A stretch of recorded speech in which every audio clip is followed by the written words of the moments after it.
ओम तत्सत। ओम श्री परमात्मने नमः। ओम श्री गुरुवे नमः।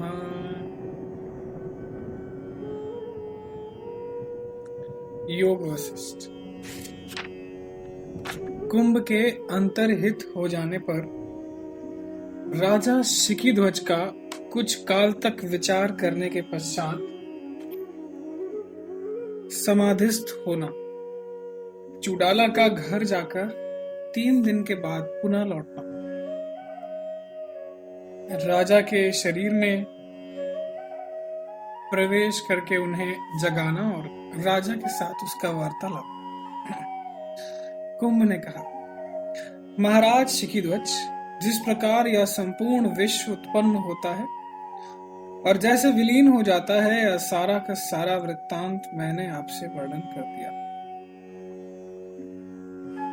इसे सुनकर, समझकर तथा मनन करके स्पष्ट रूप से प्रत्यक्ष प्राप्त परम पद में आप स्वेच्छानुसार स्थित रहिए। संकल्प परंपरा से तथा किसी भी वस्तु की अभिलाषा से रहित आपको सदा आत्मदृष्टि में ही स्थित रहना चाहिए, क्योंकि यही दृष्टि परम पावन है। श्री वशिष्ठ जी कहते हैं, रघुनंदन, कुंभ के यूं कहने पर राजा शिखीध्वज हाथ में फूल लेकर कुंभ को प्रणाम करने के लिए प्रतिवचन बोलना चाहते थे कि तब तक कुंभ अंतर्धान हो गए। इस प्रकार कुंभ के अंतर्हित हो जाने पर राजा को बड़ा आश्चर्य हुआ। वे उसी विस्मयोत्पादक घटना का विचार करते हुए चित्र लिखित से अवाक रह गए। फिर वे यूं सोचने लगे, ओहो, ब्रह्मा की लीला बड़ी विचित्र है, जो कुंभ के व्याज से मुझे सदा अभ्युदय स्वरूप ब्रह्म का ज्ञान प्राप्त हुआ। ओहो, उन देव कुमार ने मुझको अत्यंत ही सुंदर एवं युक्ति युक्त उपदेश दिया, जिसके प्रभाव से चिरकाल से मोह निद्रा में व्याकुल पड़ा हुआ मैं प्रबुद्ध हो गया। ओहो, कहाँ तो मैं कर्मजाल रूपी दलदल में, जो यह करना चाहिए और यह नहीं, इस प्रकार के मिथ्या विभ्रम का चक्र रूप है, विशेष रूप से फंसा हुआ था। कहाँ मुझे ऐसी साम्राज्य पदवी प्राप्त हो गई जो सर्वथा शीतल, शुद्ध, शांत और अमृतोद्भव सुधाकर की भांति आह्लादजनक है। इसीलिए अब मैं पूर्ण शांति का अनुभव कर रहा हूँ, पूर्णता तृप्त हो रहा हूँ और केवल आनंद में ही स्थित हूँ। मेरे मन में अब तृण के अग्रभाग के बराबर भी इच्छा शेष नहीं रह गई। मैं अपने वास्तविक स्वरूप में स्थित हो गया। यूं विचार करते हुए राजा शिखीध्वज, जिनका अंतःकरण वासनाओं से शून्य हो गया था, मौन होकर इस प्रकार बैठ गए, मानो पत्थर पर खुदी हुई कोई प्रतिमा। तत्पश्चात उस निर्विकल्प एवं निराश्रय मौन अवस्था में अचल रूप से प्रतिष्ठित होकर वे पर्वत के शिखर की भांति स्थित हो गए।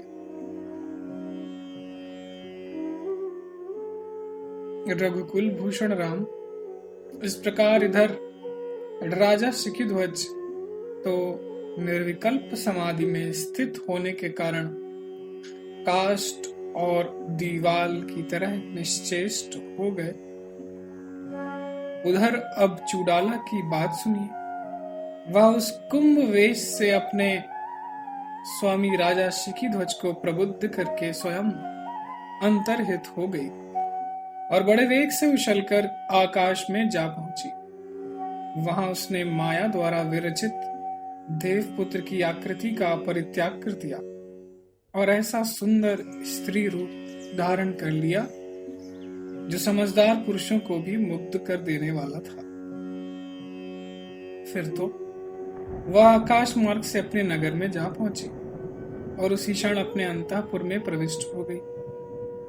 तत्पश्चात लोगों के सामने प्रकट होकर राजा राजकार्य करने लगी। 3 दिन बीतने के बाद वह पुनः आकाश में जाकर योग बल से कुंभ रूप में परिणत हो गई और राजा शिखीध्वज के वन में जा पहुंची। वहां उस वन स्थली पर उतरकर चुड़ाला ने देखा कि राजा शिखीध्वज उसी स्थान पर निर्विकल्प समाधि में स्थित होकर ऐसे निश्चल हो गए हैं जैसे चित्रलिखित वृक्ष। उन्हें देखकर वह बारंबार इस प्रकार कहने लगे, ओहो, बड़े सौभाग्य की बात है कि यहाँ इन राजा को अपने आत्मा में विश्राम प्राप्त हो गया, जिससे ये सम, शांत एवं स्वस्थ होकर स्थित है। इसीलिए मैं इन्हें इस समाधि से अवश्य जगाऊंगी, क्योंकि अभी इनका देह त्याग करना उचित नहीं। यूं सोच विचार कर चुड़ाला अपने स्वामी के आगे बारंबार ऐसा भीषण सिंहनाद करने लगी जो वंचरों को भी भयभीत करने वाला था। किंतु जब पुनः पुनः उस भयंकर सिंहनाद के कहने पर भी पर्वत की शिला के समान राजा विचलित नहीं हुए, तब चुड़ाला ने उन्हें हाथों से हिलाने डुलाने लगी। परंतु जब झकझोरने पर भी राजा नहीं जगे, तब कुंभ रूपिणी चुड़ाला सोचने लगी, अहो, ये साधु भगवान तो अपने स्वरूप में परिणत हो गए हैं, अब मैं इन्हें किस युक्ति से जगाऊं? ऐसा विचार कर सुंदरी चुड़ाला ने पति की ओर देखा और फिर उनके शरीर का स्पर्श किया। जीवन के हेतुभूत लक्षणों से जब उसने जान लिया कि अभी ये जीवित हैं, तब वह कहने लगी कि अभी इनके हृदय में प्राण विद्यमान। श्री राम ने पूछा, ब्राह्मण, जिनका चित्त अत्यंत शांत हो गया है और जिनकी स्थिति काष्ठ और लोष्ट की सी हो गई है, ऐसे ध्यानशाली पुरुष के सत्व शेष का ज्ञान कैसे होता है?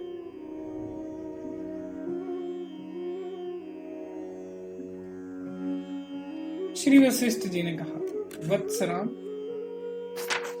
जैसे बीज के अंदर पुष्प और फल सूक्ष्म रूप से वर्तमान रहते हैं, वैसे ही किसी भी ध्यानशाली पुरुष के हृदय में प्रबोध का कारणभूत सत्व शेष वासना रहित अंतःकरण सूक्ष्म रूप से विद्यमान रहता ही है। जैसे समान रूप से बहने वाली जल प्रवाह में तरंग आदि की उत्पत्ति नहीं होती, वैसे ही जिस ध्यानी के अंतःकरण की गति सम हो गई है, उसमें राग आदि दोषों का उद्भव नहीं होता।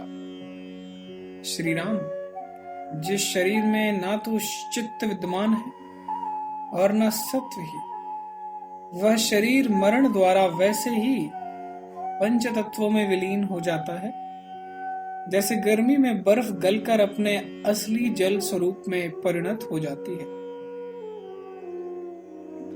परंतु राजा शिखीध्वज का वह शरीर यद्यपि चित्त शून्य तथापि उसमें पर्याप्त गर्मी वर्तमान थी और वह सत्वांश अर्थात वासना रहित अंतःकरण से संयुक्त था। इसी कारण पंच तत्वों में विलीन नहीं हुआ था। तब उस श्रेष्ठ सुंदरी चुड़ाला ने अपने पति के शरीर की इस दशा का अवलोकन करके शीघ्र ही विचार किया कि यदि मैं इन्हें नहीं जगाती हूं तो भी कुछ समय के बाद ये स्वयं जाग ही जाएंगे, किंतु मैं यहाँ अकेले ही क्यों बैठी रहूं, अतः इन्हें अवश्य जगाऊंगी। यूं विचार कर चुड़ाला अपने इंद्रिय समूह रूपी शरीर को वहीं छोड़कर स्वामी के अंतःकरण में प्रविष्ट हो गई।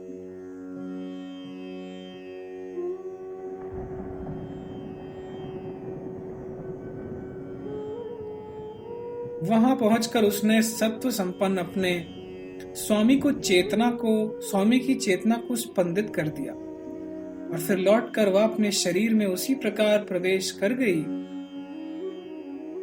जैसे चिड़िया अपने घोंसले में घुस जाती है।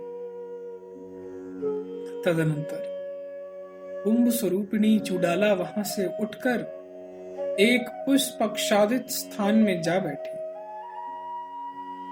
और सामगान करने लगी। उस सामगान को सुनकर राजा के शरीर में वर्तमान सत्व गुण संपन्ना चेतनता उद्बुद्ध हो उठी।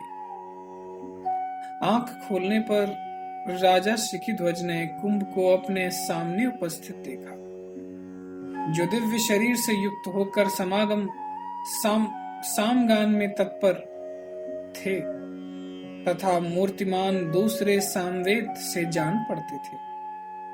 उन्हें देखकर राजा ने सोचा, अहो, मैं तो धन्य हो गया जो ये मुनि पुनः अपने आप यहाँ पधारे।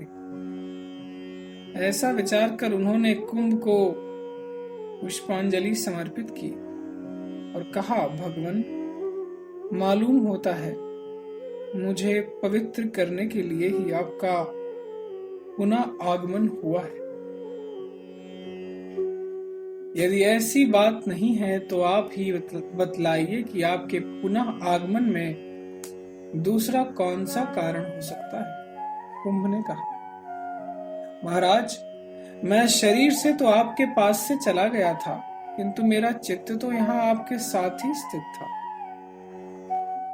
इसी कारण मैं आपके सामने पुनः उपस्थित हुआ हूं, क्योंकि मेरी तो ऐसी धारणा है कि जिस जगत में आपके समान मेरा बंधु, आप्त, सुरत, मित्र, सखा, विश्वास पात्र व्यक्ति अथवा अनुयायी दूसरा कोई नहीं। शिखीध्वज बोले, अहो, देवपुत्र असंग होते हुए भी जो आप मेरे समागम की इच्छा रखते हैं, इससे प्रतीत होता है कि आज निश्चय ही मेरे पुण्य सफल हो गए।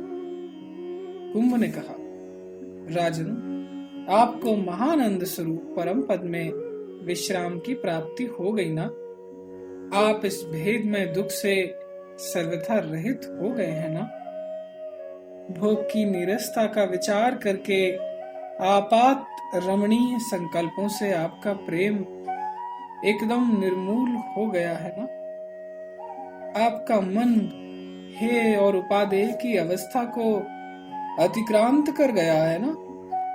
वह शांत सम संपन्न होने से समता युक्त और प्रारब्ध अनुसार प्राप्त पदार्थों में उद्वेग शून्य होकर ही स्थित रहता है ना?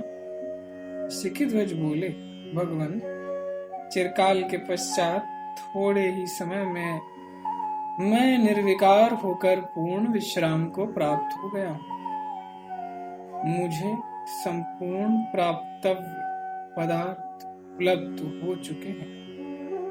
अब मैं पूर्णतया तृप्त हो गया। जिस ब्रह्म का मुझे ना तो ज्ञान ही था और न जिसकी प्राप्ति ही हुई थी, उसे मैंने जान लिया और प्राप्त भी कर लिया तथा छोड़ देने योग्य संसार का त्याग भी कर दिया। अब मेरा मन वासना रहित हो गया है और मैंने परमात्मा स्वरूप परम तत्व का आश्रय भी लिया है। अब मेरे लिए कुछ भी शेष नहीं रह गया। अब तो मैं सांसारिक वासनाओं से शून्य, मोह और भय से रहित, वीतराग, नित्य ज्ञान स्वरूप, सर्वत्र समतापूर्ण, सर्वथा सौम्य, सर्वात्मक, सारी कल्पनाओं से मुक्त, आकाश मंडल के समान निर्मल तथा एक रूप होकर स्थित हूं। ओम तत्सत, ओम तत्सत, ओम तत्सत।